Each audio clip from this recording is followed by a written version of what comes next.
owned a beauty shop up in Mount Vernon, and there was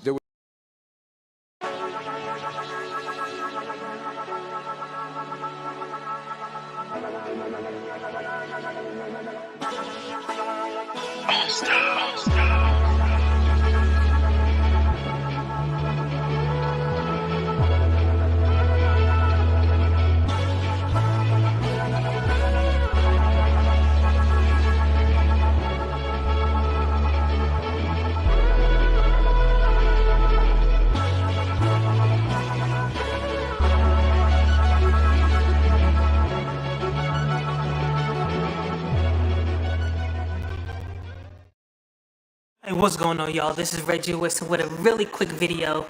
So I've seen some rumors out right now that Oster is coming out with their cordless fast feeds.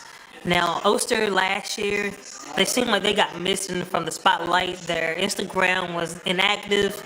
It seemed like they've been going through a rebranding. If you go on the Instagram now, you can see a lot of stuff where they're asking, like, for feedback. What do we want? Is it detachable or an adjustable? And they're asking questions, trying to get barbers to give them some feedback. So with that said, I'm excited to see these cordless fast feeds. Now, there have been some already on the market, but not from Oster. There have been modders that's out here that actually understand how to work on clippers, making it happen. But it's nothing like getting something directly from the manufacturers for warranty purposes. Are you excited? In the comments below, let me know how you feeling about it. Are you a fast feed guy? Do you think the fast feed and the cordless setting would be the right thing? Also, what else would you do to the fast feed to make it even a better clipper? All right, this is Reggie Winston, the Better Barber. Thank you for checking out this video on YouTube.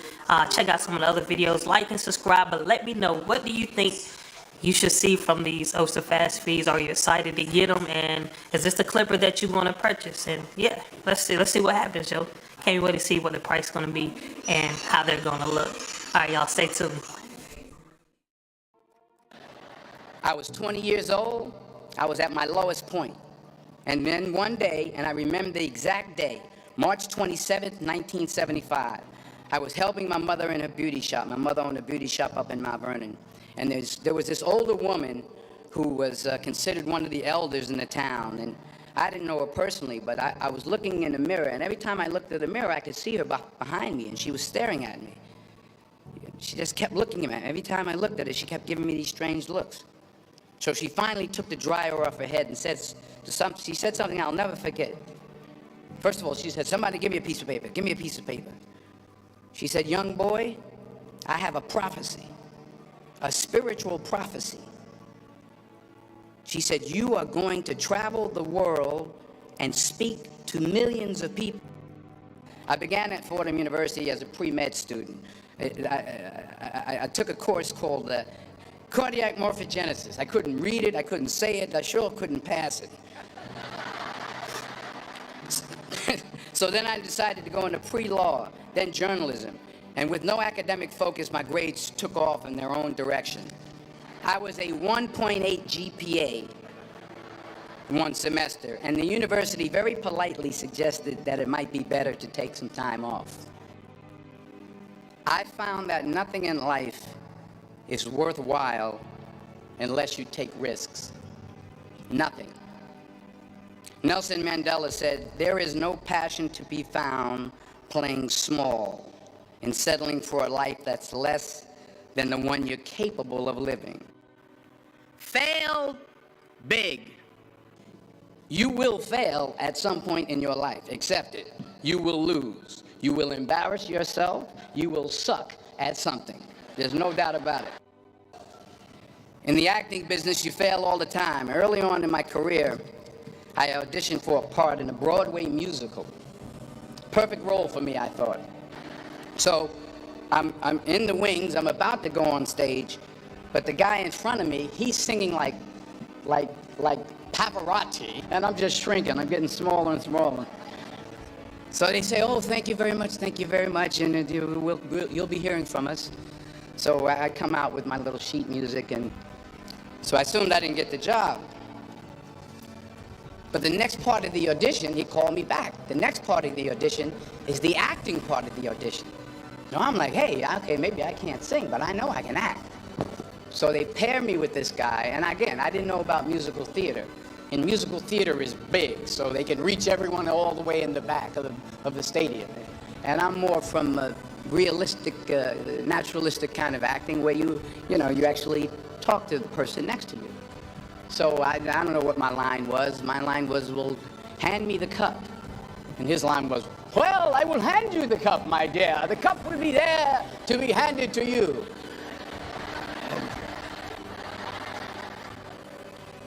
I didn't get the job. But here's the thing. I didn't quit. I didn't fall back. I walked out of there to prepare for the next audition, and the next audition, and the next audition. I prayed. I prayed. And I prayed. But I continued to fail, and fail, and fail. But it didn't matter, because you know what? There's an old saying, you hang around the barbershop long enough, sooner or later you're going to get a haircut. So you will catch a break, and I did catch a break.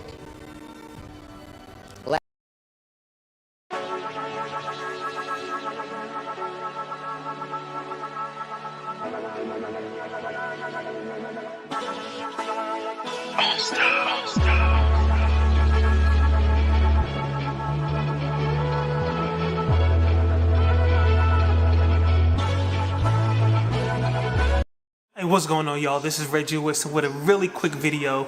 So I've seen some rumors out right now that Oster is coming out with their cordless fast feeds.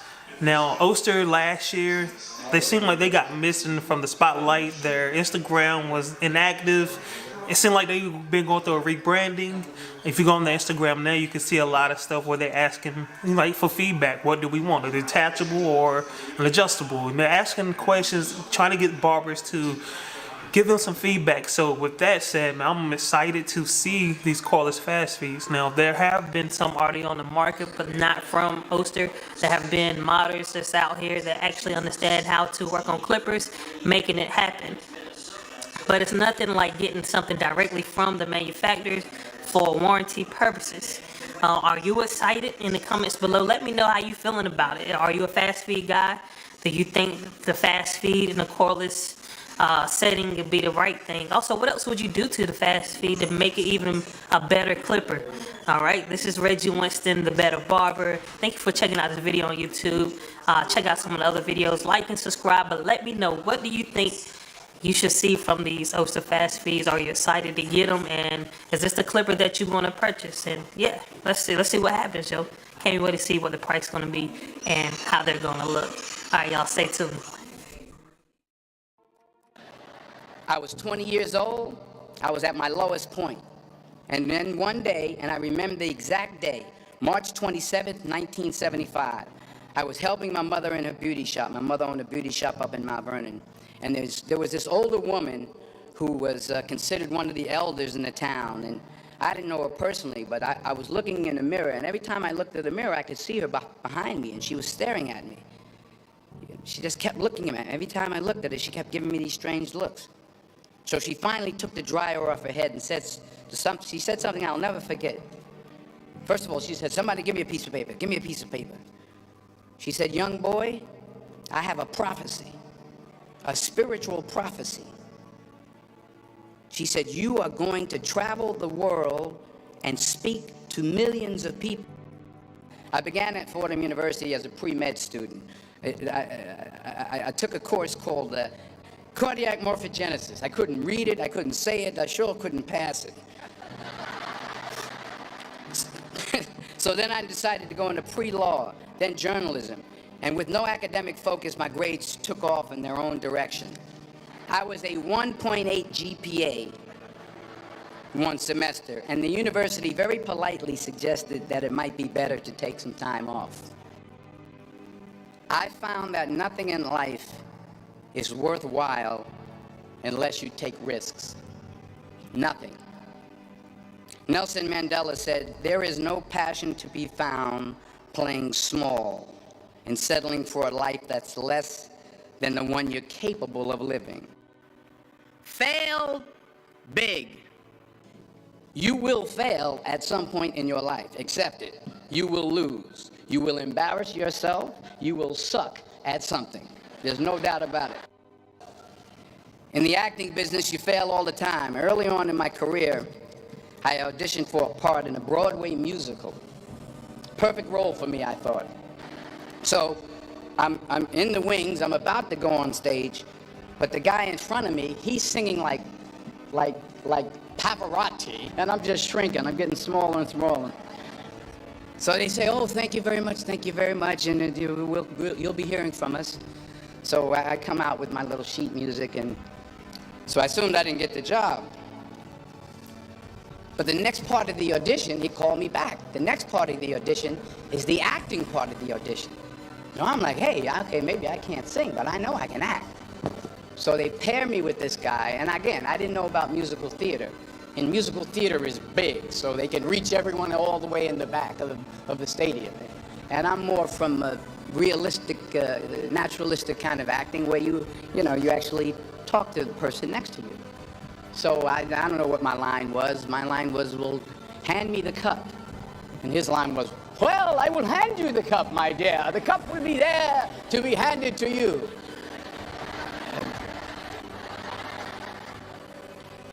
I didn't get the job. But here's the thing. I didn't quit. I didn't fall back. I walked out of there to prepare for the next audition, and the next audition, and the next audition. I prayed. I prayed, and I prayed. But I continued to fail, and fail, and fail. But it didn't matter, because you know what? There's an old saying, you hang around the barbershop long enough, sooner or later you're going to get a haircut. So you will catch a break, and I did catch a break. Last year, I did a play called Fences on Broadway. Someone talked about it. Won the Tony Award. But here's the kicker. It was at the Court Theater. It was at the same theater that I failed that first audition 30 years prior. Reggie Jackson struck out 2,600 times in his career, the most in the history of baseball. But you don't hear about the strikeouts. People remember the home runs. Fall forward. Thomas Edison conducted 1,000 failed experiments. Did you know that? I didn't know that. Because the 1,001st was the light bulb. Fall forward. Now, I'm sure in your experiences in school and applying to college and picking your major and deciding what you want to do with life, I'm sure people have told you to make sure you have something to fall back on. Make sure you got something to fall back on, honey. But I never understood that concept, having something to fall back on. If I'm going to fall, I don't want to fall back on anything except my faith. I want to fall forward. I figure at least this way I'll see what I'm going to hit. Fall forward. The point is, every graduate here today has the training and the talent to succeed. But do you have the guts to fail? While it may be frightening, it will also be rewarding. Because the chances you take, the people you meet, the people you love, the faith that you have, that's what's going to define you. Keep working, keep striving, never give up, fall down 7 times, get up 8.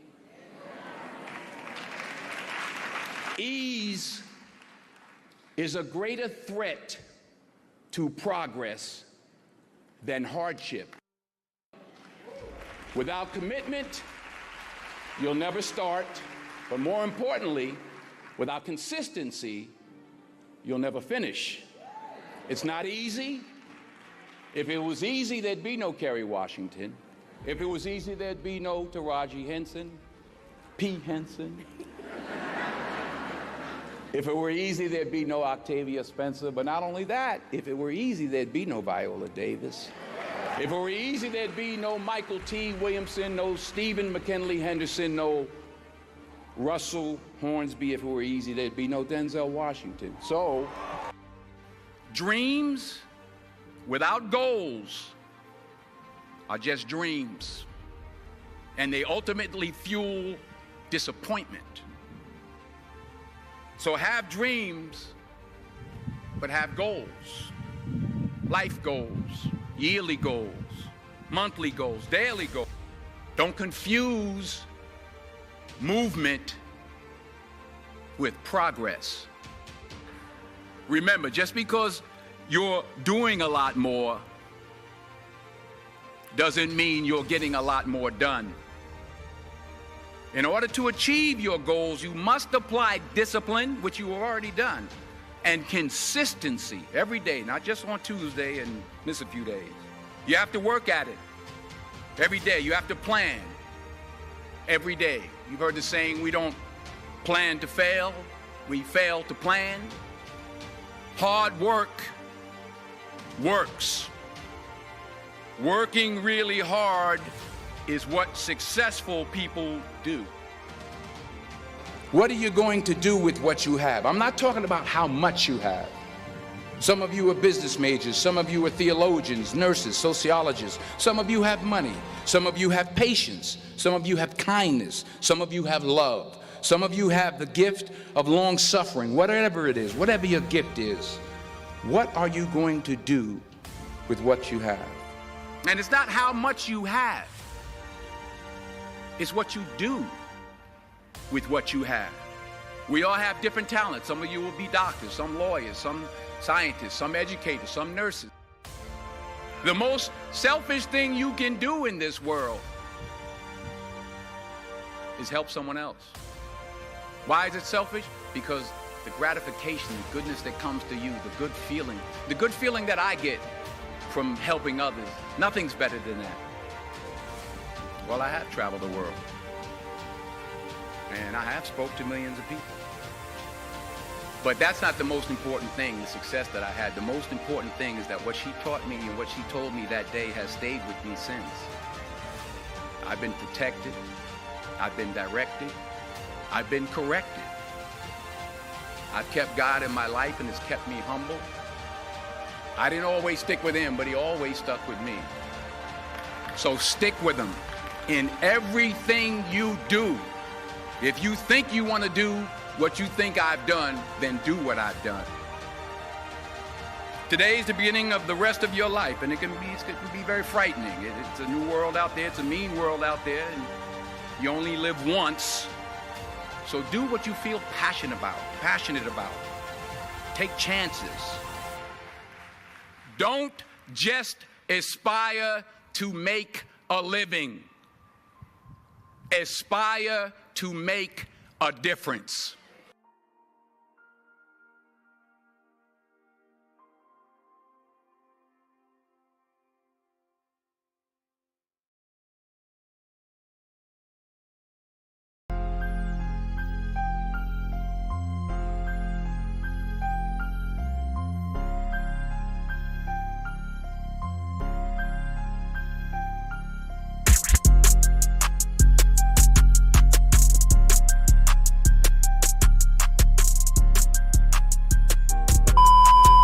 What's going on YouTube? It is your boy Josh back with another haircut tutorial, and as you guys can see today we got a little wavy client. About to give him a nice bald fade, clean the beard up and line it up real good. Y'all about to see how we get down. And if you guys are new to the channel and you're not subscribed, please make sure you guys go down and smash that subscribe button and turn that notification bell on too, so you guys don't miss out on any new drops. So right after getting the hair combed out, I'm going to come in with my 1.5 guard with the lever all the way closed, going with the grain to knock off all the bulk that we don't need. And as I'm doing this, I'm paying attention to the way that his hair grows in different patterns, so I won't gap him or anything. You guys want to make sure you pay attention to the small details when cutting hair, because one mistake can cost the whole haircut.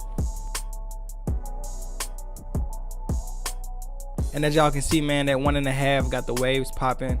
It got the hair laying down real good. And if you guys notice, after a couple strokes, when I go over the head, I always come back with my brush. The brush, it kind of releases all the hair that's already cut out of the hair, so it kind of resets the hair to let you know what's still there and what's already been cut. As soon as I get the hair cut down to the height that I want it to, I'll go right into setting in my first guideline, which is the bald line. And like I said, we're going to be giving him a high fade, so I'm not going to be dropping it too low under the occipital bone. I'm going to keep it kind of level with it, right in the middle, and we're going to be doing that.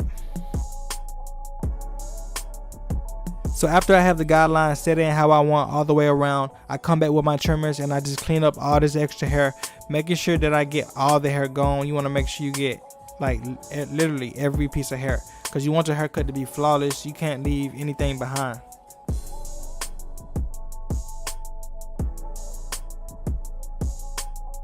So this right here is something that I do that helps me when taking out that first guideline.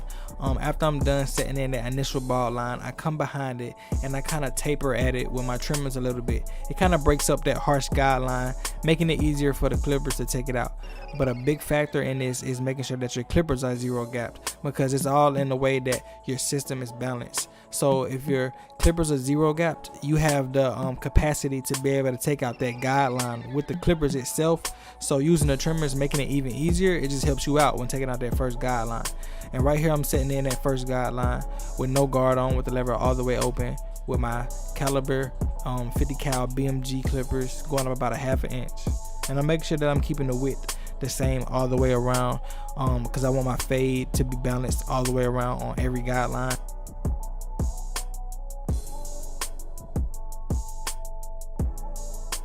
So right here I got the clipper with the lever I think 1 notch from all the way closed, and I'm just kind of going to be starting up under that guideline, that bald line, and just flicking up to the bald line. And then once I kind of get it light how I want it and set it up for the kill, I close the clipper all the way closed, and it kind of just blends it out perfectly. It's just the way that I have these clippers set. They're zero gaps, so I got a good system in between the notches and how the blade cuts. And all you have to do is just understand your clippers, and you can really do some dangerous haircuts. So usually when I'm taking out this guideline, I kind of do a lot of detail work. So you'll see me opening and closing my clipper a lot, depending on the area, because sometimes the hair doesn't react to the clippers how it should, and you have to adjust it to get it. You gotta kind of get that detail work and do that corner blending technique. So right here we're going to be jumping right into the next guideline, which is the number 1 guard with the lever all the way open. And I'm going to go up about a ½ inch, 3/4 of an inch. Like I said, we're going to be doing a high bald fade. So right here is going to kind of be the area where I kind of stop fading up. I'm going to start my fading down process after this guideline, but let's break this guideline down. And you guys remember to make sure your width of your guidelines are the same all the way around the head. No matter where we at in the haircut, I'm keeping everything balanced, because I want my fade to be consistent all the way around and on both sides.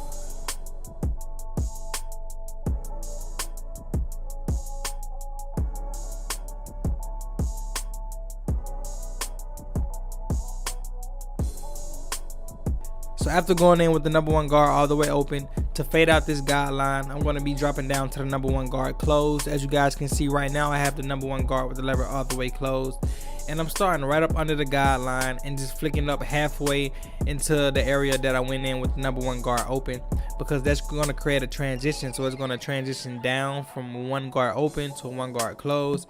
Then I'm going to end it off with the half guard, and I'm going to go about halfway into the area that I did with the number 1 guard closed, and that should create my blend. And like I said, right here I have my half guard on. Usually when I start on my half guard, sometimes I close the lever halfway just to get an idea, because sometimes different people's hair react to the half guard differently, and sometimes when it's all the way closed it cuts too much. It just depends on how fine and thin the hair is, but usually I always end up closing it all the way, and I do like a lot of detail work.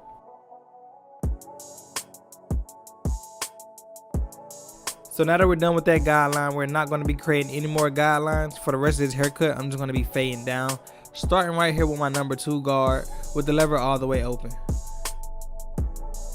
And the reason why I chose the number 2 guard all the way open is because on top we cut the hair down to a 1.5 closed with the grain. So when fading a bald fade into a 1.5 closed with the grain, you usually want to go with a number 3 guard or a number 2 guard open, just depending on the hair texture, and I felt like a number 2 guard open was going to be perfect for him, and it came out perfect. So I'm just going to be fading down from the number 2 guard, then from the number 2 guard open, then I'm going to drop down to the number 2 guard with the lever all the way closed, and just go right back behind every step that I did with the 2 guard open, but I don't go up as high. So basically I'm just creating a transition.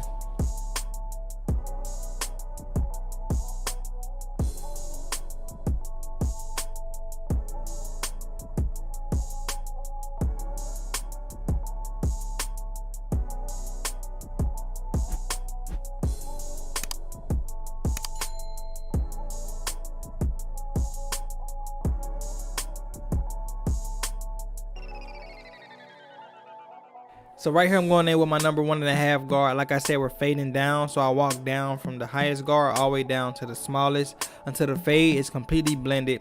Right here I have it with the number 1.5 guard all the way closed, and I'm just starting right up under the dark area and just flicking up to it. Basically the whole goal of down fading is coming behind the previous guard but not going up as high. So basically you're leaving the hair shorter and shorter and shorter as you fade down, which creates your fade. So that's why I follow my guards in a systematic step, because it helps make the haircut so simple. That's why I go from 2 guard open to 2 guard closed to 1.5 open to 1.5 closed to the 1 guard open, and it just blends the whole haircut together perfectly. So we're almost done with this fade. Right here I'm going in with the number 1 guard on with the lever all the way open, and I'm just trying to blend right up into that 1.5 area, because we've gotten to the bottom of the fading down process, and we're at the area now where we want to make the fade come all together and do all the detail work that we need to do. And you guys, to be honest, on some clients you might have to put in a little bit more time on getting certain lines out. Like right here on some textures of hair, it might fade right out, you know what I'm saying? Everything is just perfect, and sometimes you can follow the exact steps and there's like dark spots here, dark spots there, so you have to spend a lot of time really opening and closing the lever, you know, getting in certain positioning in some parts of the fade to make it blend, because some hair is just stubborn sometimes.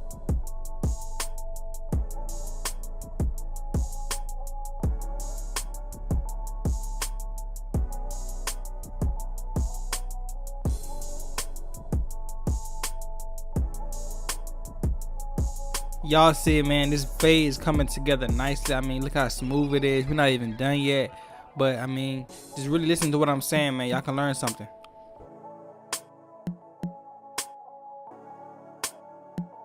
So right here I'm going to be doing some more detail work. I'm going with the grain with the 1 guard open across the front of the hairline to help prep for the hairline, and also right on the edge of the fade so I can connect that side a little more. I don't like that dark heavy area right there, so I'm gonna do a little bit more detail work just to get that looking like how I want it. But other than that, man, we mostly done with this fade. So right here what I'm doing is I have the babbless guards, and I'm going in with the number 2 guard with the lever all the way open. Then I'm going to close it, and then I'm going to come back with the 1.5 guard with the lever open and close it. Basically, instead of using the wall number 2 guard, I'm using the babbless number 2 guard, because I feel like the wall number 2 guard is kind of thicker. So I did that, and then I came back with the 1.5 babbless guard. That's the original 1.5 I used in the beginning, but it kind of just made the fade come out way smoother like I wanted it to.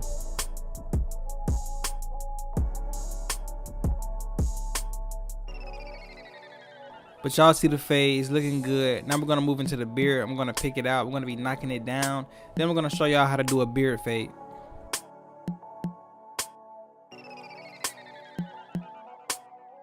So I'm knocking this beard down to a number 3 guard with the lever all the way open, and I'm just going to go with the grain. And when I go under the neck, I'm gonna go against the grain a little bit, just because some of the hair grows in different directions.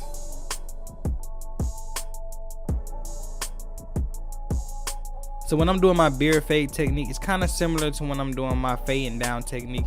I start with no guard on, then I close it halfway to blend out that guideline. Then I pick up the biggest guard that I need at the bottom of the beard, and then I fade up towards the top of the beard by getting smaller guards, and it creates a fade.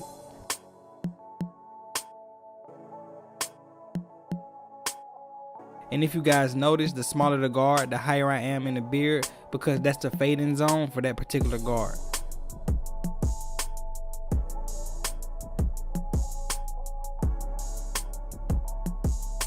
So right here I'm gonna prep the hairline with some holding spray and come behind it with the blow dryer to get the hair to lay down and lock in where I need it to. And you guys, using my Babyliss Low Pro FX trimmers with the gold FX blade on it, I'm going in and I'm setting in that fire lineup. I'm gonna sit back and let you guys watch this lineup unfold the haircut.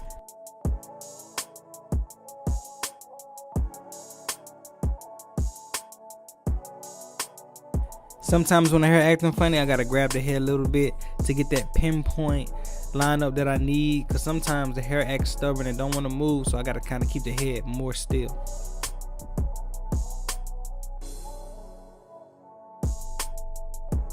And y'all, we keeping this lineup all natural. It's already coming out clean. Let me know what y'all think about it in the comments.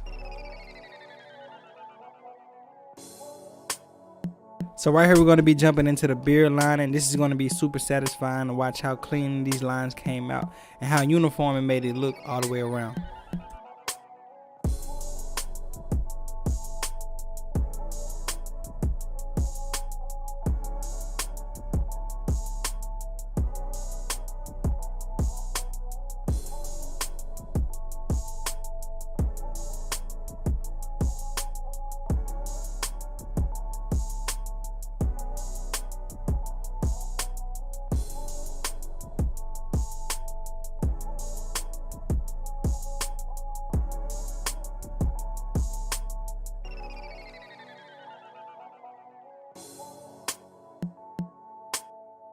So we got my guy all lined up from the hairline all the way to the beard. You know, I had to come behind it with that razor to make sure it's sharp to a T, man. We need it smooth all the way to the skin. Like I said, all natural cut, man. The fade came out crazy. We got the waves popping on top. But I let y'all see the before and after at the end. Hope you guys enjoyed this video, man. I really hope you learned something. And I love giving y'all these videos and giving out some free game and some entertainment to some people. Make sure y'all leave a thumbs up too, man. Leave some comments on the video.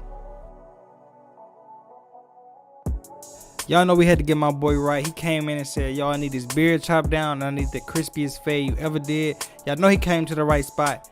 Check him out. Y'all know I got my dog turned up, man. Fade crispy, line crispy. Let me know what y'all think in the comments about this haircut. And make sure if you guys aren't subscribed to the channel, you subscribe and you turn that notification bell on. Leave a thumbs up on this video too for the algorithm so I can keep growing. And you can follow me on Instagram at JoshXBarber like you see on the top of the video. Peace.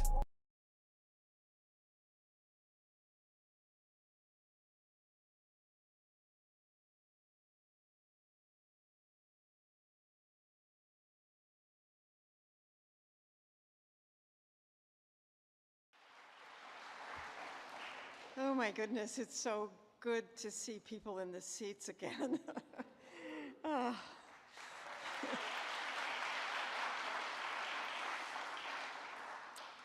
So welcome, and welcome to all of you here in the Library of Congress's Coolidge Auditorium. And welcome to all of you who have joined us from afar and are watching our live streamed broadcast. We're glad to have you with us tonight. Tonight kicks off a 3-day celebration in honor of the 2022 Library of Congress Gershwin Prize for Popular Song honoree, Lionel Richie. And for us, it is particularly poignant because the last time we awarded the Gershwin Prize, it was to Garth Brooks, and the date was March 4th, 2020, the week before the world shut down. So now we're all returning to concert halls, and since we're a library and we use library metaphors, it seems like these two Gershwin Prizes are bookends for the pandemic. But it is truly a joy to be back. I'm sure that when you think of the Library of Congress, you wonder, how many books do we have? But since this is a musical event, I'm here to tell you that we have much more than books. Our mission is to collect and preserve this material for posterity, to keep it safe for the American people. And in the music division, we hold close to 25 million items, including operas and symphonies and other classical music, popular music, and notes on paper literary manuscripts, microforms, copyright deposits, and many fantastic musical instruments. We have 6 Stradivari instruments, and we have James Madison's flute. But what is particularly amazing is that we also collect the papers of important composers and artists in the field of music, theater, and dance. We are particularly rich in American composers and songwriters' papers and music, from Irving Berlin's original manuscript scores for God Bless America to the papers of Leonard Bernstein, Oscar Hammerstein, Jonathan Larson, and Jesse Norman, to name a few.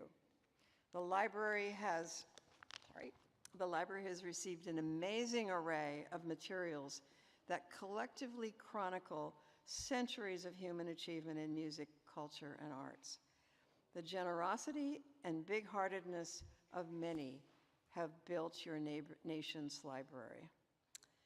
Of course, I must make mention of one of the most prized collections in the division, and that is the inspiration and guiding light for the Gershwin Prize for Popular Song, that of George and Ira Gershwin. This collection contains such classics as Rhapsody in Blue, the musical manuscripts from Gershwin's stage and screen shows, and a wealth of manuscripts, printed music, photographs, correspondence, business papers, scrapbooks, and iconography. The library has George's piano, which Lionel played on this afternoon, Ira's typing table, and typewriter. Our collections are open to all, and I invite you to come and take advantage of them either in person or online at loc.gov. The Library of Congress Gershwin Prize for Popular Song is reserved for and granted to the musicians, songwriters, and singers who have reached the highest levels of musical achievement. And tonight, we are here to hear from one such supreme being, Lionel Richie. I hope you are ready to enjoy a very special conversation between 2 amazing people, the sublime Lionel Richie and our own special celebrity, the Librarian of Congress, Dr. Carla Hayden. So, as you know, one of the library's missions is to preserve the nation's cultural history. Therefore, we do conversations like this one tonight, oral histories of important people in the music business, and we record and preserve them for posterity in our archives. So now I have the delightful task of introducing the woman who leads our amazing library, the 14th Librarian of Congress, Dr. Carla Hayden, along with the incomparable Lionel Richie.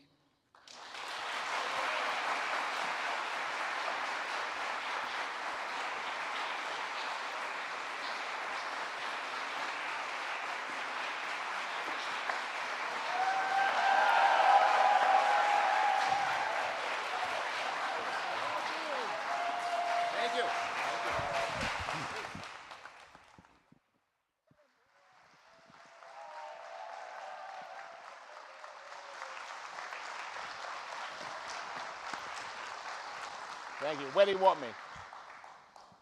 Okay, it's a bad pun, but you all could do that all night long, right? I had to say it. Had to get it off. I had to start that. You want me on the other side? All right. Right Good. on the other side. That's quite all right. Quite all right. Well, Mr. Richie, and welcome to all of the people watching us online, How are you? because there's Very good. so many people watching. This is, as you know, one of our first in-person events, and we couldn't think of a better occasion and a better person to bring us back, so thank you. We are back. We are back. We are back. We are back. And so, the Gershwin Award. You've Rock and Roll Hall of Fame, all of these Oscars. She said, can't hear me, I'm a librarian. Shh. I'll come it up. Rock and Roll Hall of Fame. They can't hear you. You got... I am excited. You got to learn that too. But the Gershwin Award, George and Ira Gershwin, songwriters par excellence. You all have no idea. I mean, I can honestly tell you, I've been around the world and And ironically enough, of all the things that were on my bucket list, this was not one of them. In other words, it was so far out in space, that's something else that happens. When I got the call, it was a moment of thinking, is this real or am I being punked? And then I realized, oh my God, it's real. And I mean, when you say Gershwin, that's the Holy Grail. That's it. And as a songwriter, this is just beyond my comprehension. Because to start out in Tuskegee, Alabama,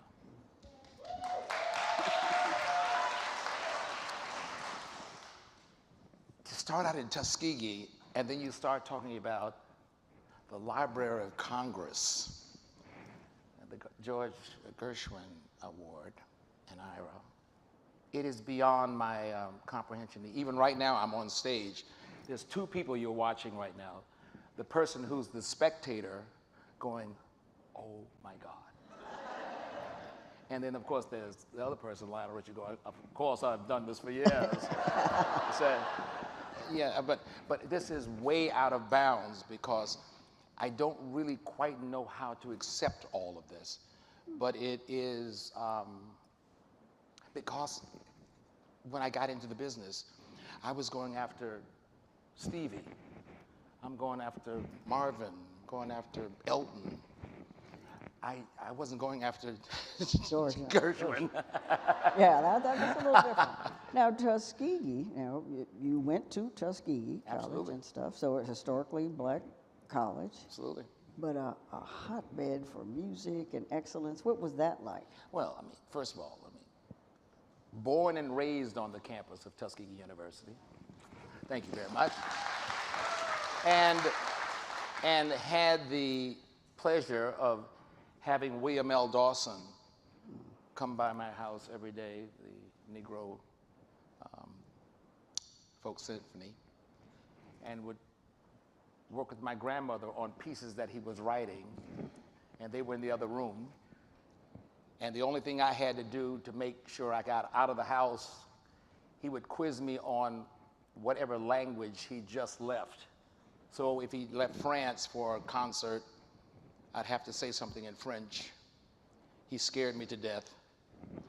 And then I slipped out through a side door. But Tuskegee was basically probably the best thing that ever happened to me because I was raised by some pretty amazing people. The Tuskegee Airmen were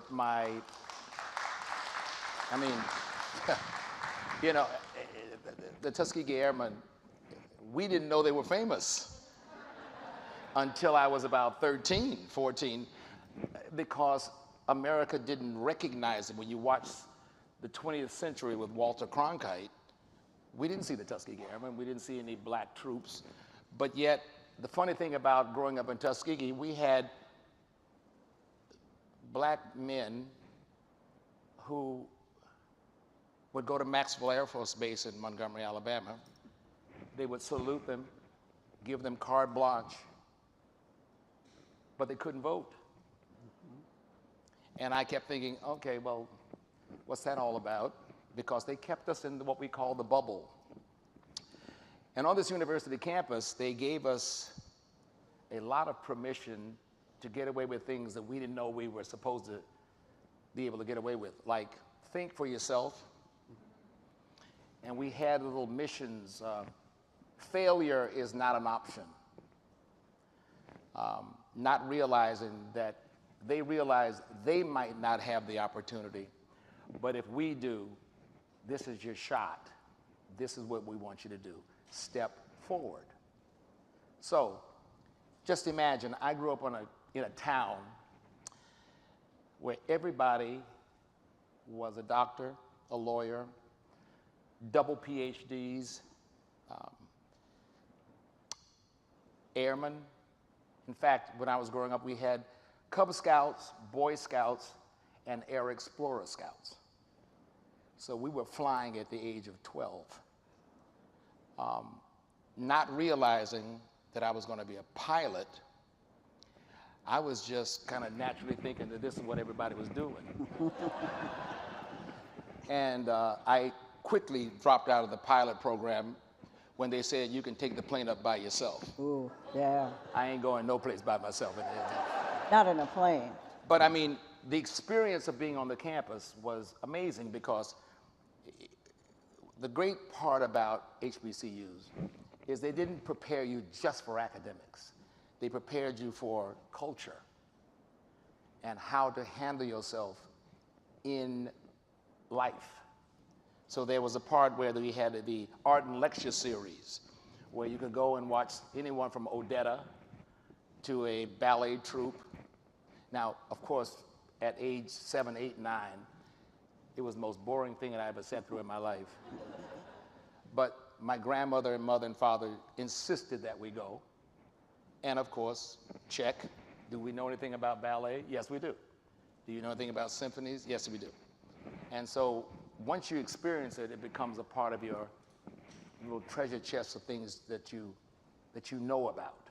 But having that as a background, all of those amazing people, of course, that was when segregation was strong. And then as soon as integration came in, It changed. all the big schools dissolved basically because now all those jobs are available anywhere in the world. Now, you mentioned your grandmother again. So she was, you said, on the piano with William Dawson. So she was a pianist. What about her? A.M. Foster, Adelaide M. Foster, was the grand dame of my family and my life and Tuskegee University. My grandmother, on the deed to my home, is Booker T. Washington's sister's name. Grandma was the cultural fanatic. And so with her, you can imagine when I was growing up, I couldn't imagine it, but I said, what did you put down that you wanted to be when you grew up? And she said, I wanted to be a classical pianist. Now think about this. This is 18, whatever, 1902. And she had the wherewithal to say, I'm going to be a concert pianist. And so goes the adventure. She ended up where she wanted to be because she was an instructor on the campus of the university. She graduated from Fisk University and was with the Jubilee Choir. And then from there, she had her dealings with me, which was a terrible disappointment. Okay, now I had a note here. Yeah, I figured you might have a note down there. Now, but you did make it up to her later in life. I did. With Placido Domingo. Yes. Okay. Yes, I did. I want everybody to know. Yes, But there was a moment. I redeemed myself. That's what we call it. So let's just put it out there. Okay, so first of all, my grandmother tried her best to teach me how to read and write music and to pay attention and be a studious person. What she didn't know, and what I didn't know either, was back in the day, I was called hyperactive. Today they call that ADHD or ADD or... How about talented? I could have used you. No. Right. I needed you back then. Yeah. I needed you back then. That's what we're learning now. What the whole concept was, I was living somewhere else in my brain. And so what I didn't know I had the ability to do was she would play it and I would watch, and then she would leave and say, work on it and I'll be back in a minute. Well, she would come back and I'd play it from beginning to end. And she said, I'm not teaching you anymore. And I said, why? That was perfect. She says, you didn't read the music. And I said, Why do you know I didn't read the music? She said, you didn't turn the page. That's right. There you go. So I had a dip right there in my career because at that particular moment, I was basically useless. Because if you can't read music, you can't be in a concert pianist's home and you can't read music. It's ridiculous. Until my first hit record, where I found it very interesting that it is possible to pay off your parents. I know that sounds terrible, but the greatest pride in the whole world is when you join the Commodores and you walk in the room with this afro and platform shoes and sideburns down to here. And I found. Your grandmother saw that? She saw all that. She saw all of it, because all of it was happening in her basement. And she would just look out, and there's one word that you understand, which is not a word, but you know it means disgusted, and it goes, Yeah. Know it well.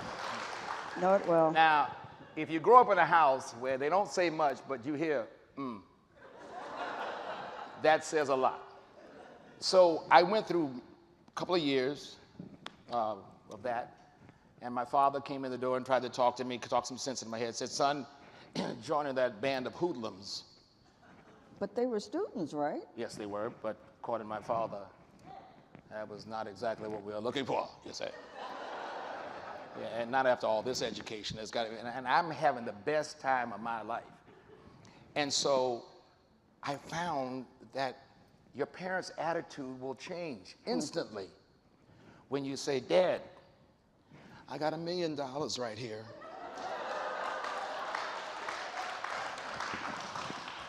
And instantly, my son,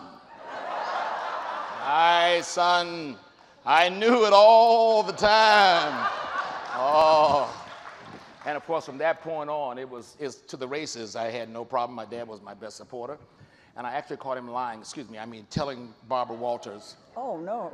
Barbara Walters, we had the Barbara Walters show at the house. And my father got up and said, it is the job of every parent to stand firmly behind the child as they pursue their endeavors. And I looked at him and said, that's not what you said, Dad. You said you're going to kill me. That's what you said. But the point is that change in talent was the beginning of, oh my God, I think I know what I'm doing. And that was the part where you step into your being. I realized at that point from Tuskegee, because if you grow up on an academic or in an academic world, the whole concept of academics is there is a logical reason why you know what you're doing. You take medicine, you went to med school. Law, you went to law school. Teaching, you went to teaching. Writing music, there's no logic. It's only 12 notes. And I started interviewing artists. Marvin Gaye was a perfect example. Because I was doing my little schoolwork, not knowing I was a writer still. And I asked Marvin, what conservatory did he graduate from? And he said, what the hell is that? Life. And then he started doing some stuff, and he said, can you hear that, little brother? Yeah. He said, okay. He said, you're a songwriter. But if you can't hear, can you hear that song? If you can't hear that song, you're not a songwriter. And then I realized that everybody at Motown, well, artist-wise, didn't study music. Smokey, greatest songwriter in the world as far as I'm concerned, but he never bothered to go to school. So that's when I had permission to step out of my academic head of self-worth and step over into, well, I can kind of write my own story. And of course, as you get one in, then the next happens, the next happens. There's a word called confidence, and then you take off. However, my notes say Check your notes in. that you were doing good, the Commodores, everybody was happy, Yes. you were on the stage, yay. However, you said and went and made sure that you got your degree. Oh yeah, no. I had to. It was very important, and I knew it. I mean, listen, you can talk all day and try to flatter your folks by saying, you know, I got this hit record, I have this going for me, I've got this concert, we're sold out over here. I came from a solid black family, from a solid black community. And there was only one basic hit record that you get as the rite of passage, and it's called a degree. If you don't have an education, because my dad and mom and grandmother and the community and the town and the airmen, they always had fallback position. They'd always look at things as a military strategy. So, okay, so yes, I know you're winning, but what's your fallback position? Well, fallback position was education. I'm an economics major and I'm an accounting minor, and thank God I never had to use it.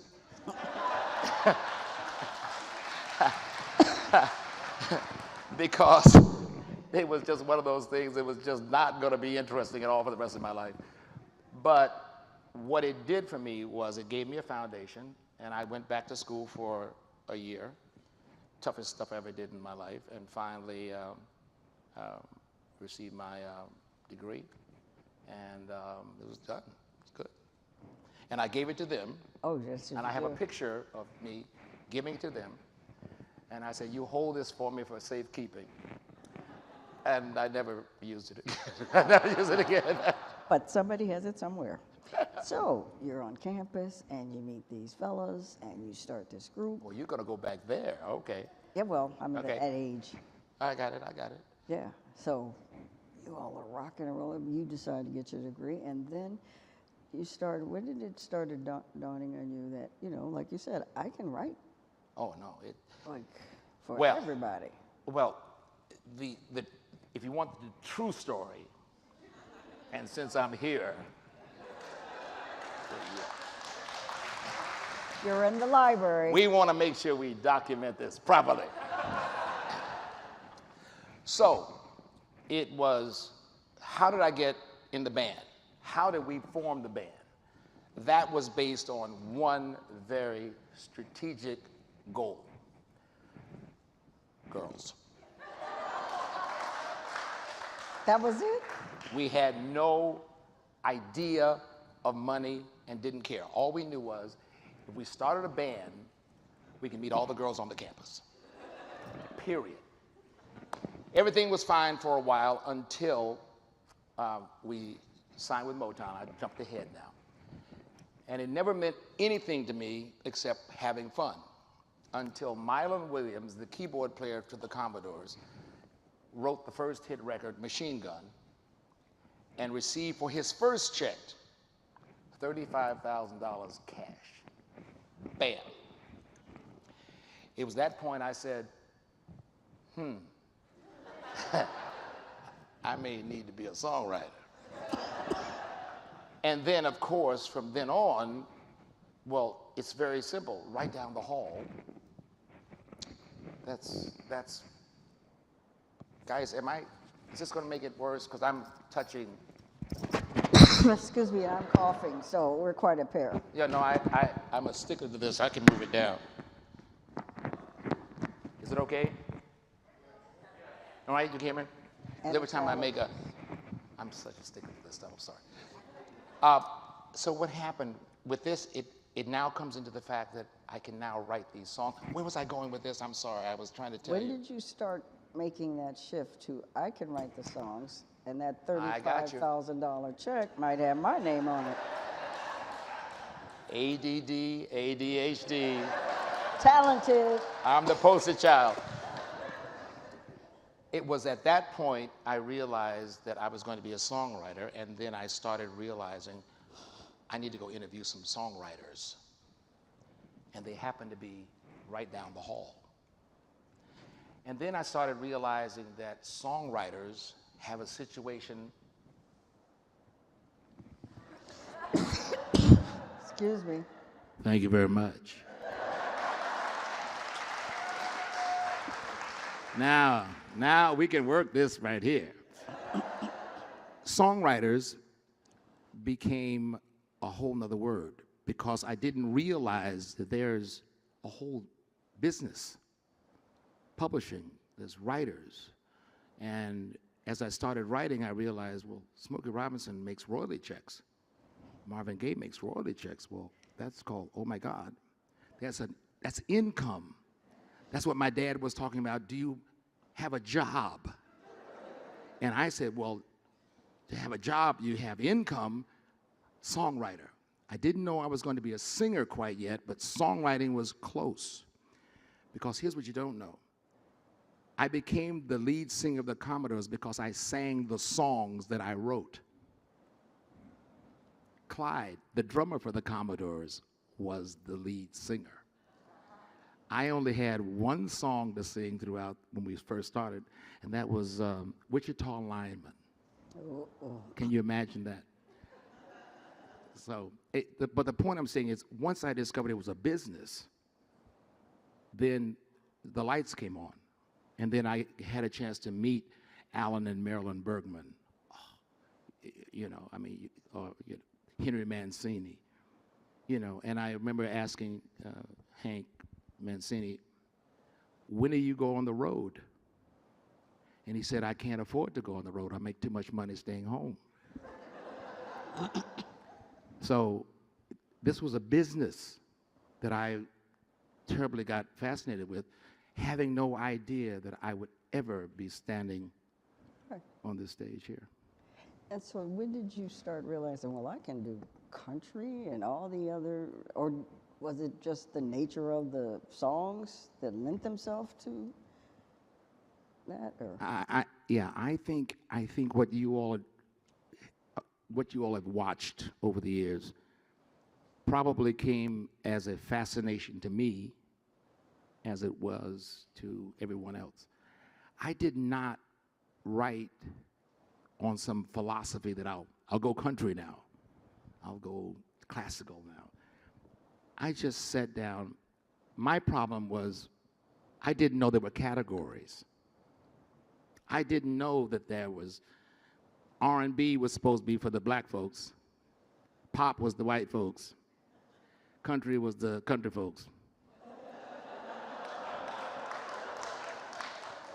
I didn't know where to go with that. Jazz was jazz. I didn't know, so I got in the business thinking I'm going after Billy Joel, Elton John, Stevie, Marvin. I didn't know. So I had a lot of problems at the beginning because they were saying, well, what's wrong with you, man? You ain't trying to be black. And I kept thinking, this is the dumbest thing I've ever heard in my whole life. I've been black my whole life, so when did I? But they were categorizing the fact that I had to play a certain kind of music. And so it took a minute for me to get used to my avenue, but I didn't plan on writing a classical song. I grew up in Tuskegee, Alabama. In my house, classical music, my grandmother. On the campus, the gospel choir. The neighborhood radio station, country music. You follow me? So what you have is a melting pot. Oh, excuse me, and I love jazz. So I had a melting pot of sounds and things happening in my head, so when I wrote, I didn't realize that Easy was going to be kind of country, or it had a twang to it. I didn't realize it, I just wrote it. So it came out the way it came out just because of my whole environment, probably. It's the best answer. So you brought up Easy, so we have to ask. So it just flowed. What's your process? because the collection's here. We showed you some of the things earlier, the George and Ira Gershwin, You the blew me away. manuscripts and the process. All right, so creating. this is when it gets kind of strange. Because, no, it really is. I mean, I must tell you, because people ask me all the time, tell me, come on, how do you do what you do? I receive music. Let me just be real strange about this for a minute. There are only 12 notes. It's very simple.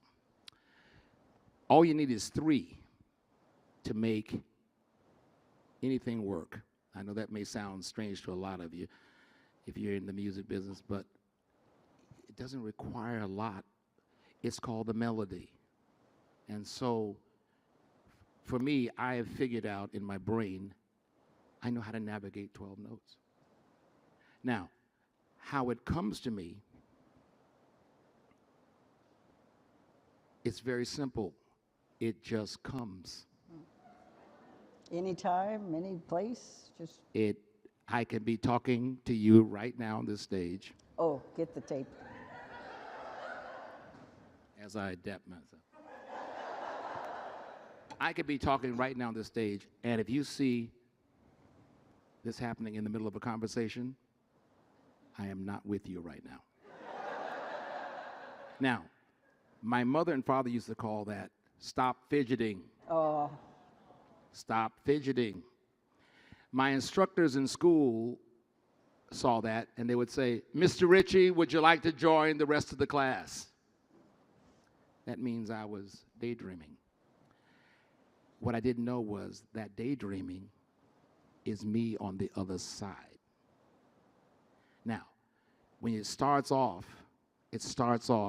where you catch it in blinks. And those are your first couple of songs.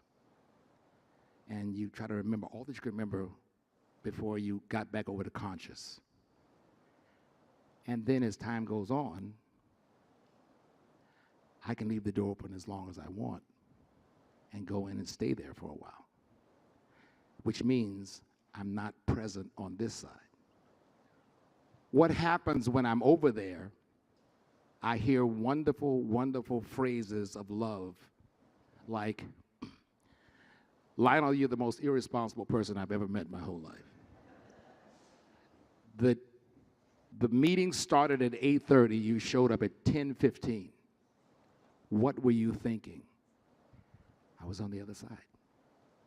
It comes when it comes, and when it comes, you don't want to come back. Until it's finished, or what? What's that? Until it's finished, or what? Until you get the whole idea out. Right. Now, the problem is with that is that you're not reliable on this side of making dates and places, and you said you were going to come, and da-da-da-da. There's a reason why Stevie Wonder, the joke of all of us, when Stevie says, I'll see you later, Next that means year. sometime this year. Yeah, we've heard about that. Yeah, it doesn't necessarily mean tomorrow when you need him, but I understand. I mean, he got involved in the other side. Well, to answer your question, my process is very simple. What I do is I write the hook first. If I don't have the hook, because my mother was an English instructor, so it's like writing a paper. The subject is easy. Tell me about it. Well, by the way, you only have 4 lines. So the first line has to be something that lets you know where we're going. I know it sounds funny, but you just can't stand the pain. Girl, I'm leaving you tomorrow. First 2 lines. Which means it's a song about leaving, and you know it's a breakup. Seems to me, girl, you know I've done all I can. Follow me? You know where, so in 4 lines, you know exactly, that's why I'm easy. Follow me? It's only 4 lines of expression. You have to get to the point as fast as possible. And the part I like the most is, thank God I don't have to write that much. You just have to write the correct ones. The only difficult part about writing is the English language has so many different words. You could spend a lifetime picking the wrong words. So, picking words, working with someone, what about We Are the World? Because with everything that's happening now, that song has come up. Did you hear her segue? Did you hear her? You are really good. My parents were musicians. That was good. Okay, so you went from my process to We Are the World. Okay, so I had the very dear pleasure of writing that song with my very dear friend who departed early, Michael Jackson. And the irony of that song is that it is more valuable today than it even was back then because of the stupidity and the inhumanity of man. It is absurd to me, and it was absurd to us back then, that we had to write a song to raise money to save human beings. How absurd. And so we sat there and we wrote this amazing anthem. And I will tell you the process of this. Normally I would never Please, you got reveal. Gotcha. But since I'm here at the library, Phone audio. I want this to be known throughout the world. So we were sitting there, and Michael and I, we're very visual in how we look at things. So we were trying to figure out,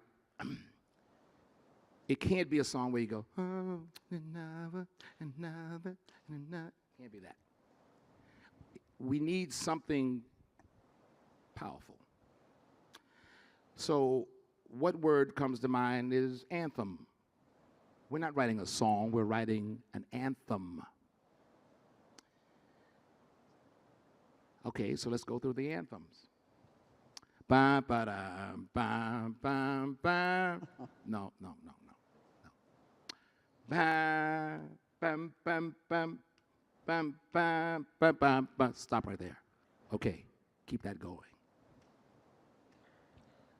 That's the root. Really? Of the song. Now, we put on top of that the words, the melody. And that's how we wrote that. No words, no melody, but the root was the rhythm. The rhythm was familiar to you because you've heard that every time in life. There's something anthemic, boom, boom, boom, boom, boom, and here come the Greeks, boom, boom. The answer is, that's where we started from. The rest of it was probably one of the magical mystery tours of life because I had to survive Michael has pets. Which ones did he bring? Oh my God, so we have we got the whole thing. Okay, we're trying to write the melody, the words to the song. There comes a time, the whole thing. And out of the corner of my eye, I see some records falling over. Now, we're both lying on the floor with a tape recorder running it back and forth. And I look over, and there is the largest snake I've ever seen in my entire life. As I am, well, in my book, I will say that I was calm, but because I'm here at the library, Excuse me. I will tell you the truth. Gotta fess up, sorry. I was screaming like the last horror movie you ever saw in your whole life. I was screaming so loud, and he was trying to tell me, there he is, Lionel. He likes you. I found him. I didn't know where he was. Oh my God. And I'm thinking to myself, what are you doing? Well, what he told me was, He lost the snake in his room. And he knew he was in there somewhere. That's why he kept the door closed. And because he heard us singing, he wanted to come out and meet me. He liked you. He liked you. He liked me. So therefore, we wrote We Are the World under that kind of pressure. Quite a bit. But yeah, we did. I've never been right since. But I look back on that now, and again, we knew where to go. He understood. We didn't have to sit there and go, what do you think it should be next? No, da da da da. He goes, da da da da da. I go, da da da da da da da da da da da da da. He knows how to do it. I mean, in other words, you're either in that vibration or you're not. If you look at pro basketball players, now yes, one plays for one team and one plays for the other team, but when they play all-star, when they can throw the ball behind them. Well, how do they know that? They're not on the same team. They understand. Well, that's the way it is in the frequency. Once you tap into God, once you tap into that universal thing, you can receive all day. You just have to be open enough to receive it. And look at the great things that we have going on today. I mean, right now, I'm going to segue back to what you were saying at the second half of your question. But we've got so many minds now coming up with so many beautiful things. They're so far out in left field, we don't know where they're going with it. In fact, mankind can't keep up with the new innovations that are coming along. But there was a mind who thought about that, who saw it, and brought it back from that fifth dimension. Now, let me give you the second half of your question, We Are the World, of what's happening today. It's a tragedy.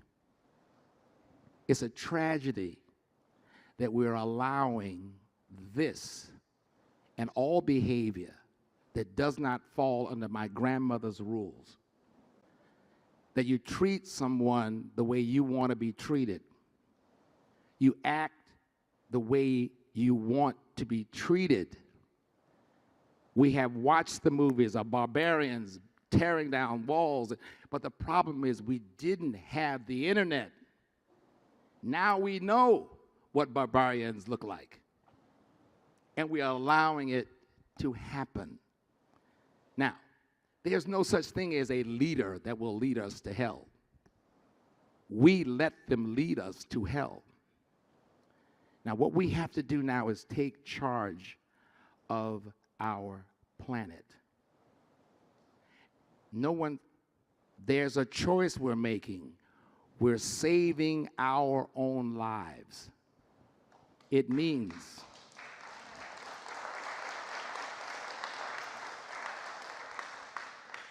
I tried to explain to people years ago, you save the starving people in Africa because one day it's going to be at your doorstep and it might be you. And if they don't have any training in saving people, you're going to die too. Okay. They're bombing downtown D.C. in the Ukraine. They're bombing your neighborhood, and they just blew up your house. And the world says, well, we're thinking about what we do about that. Really? How much longer are you going to take? Problem is, we're taking too long. We're going to lose mankind. And I'm afraid that the words that we wrote 30 some odd years ago still applies. So when someone says, you need to write a new song, the answer is, I already wrote it. Just listen to it again. That's where we are right now in the world.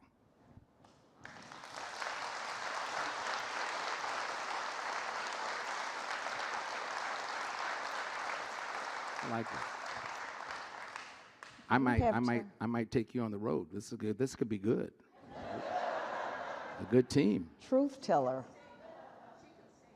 And she can sing. My parents, reason why I was smiling throughout, when you're talking about Tuskegee, I was born on the campus of FAMU at Florida A&M. 2 classically trained musicians. That's why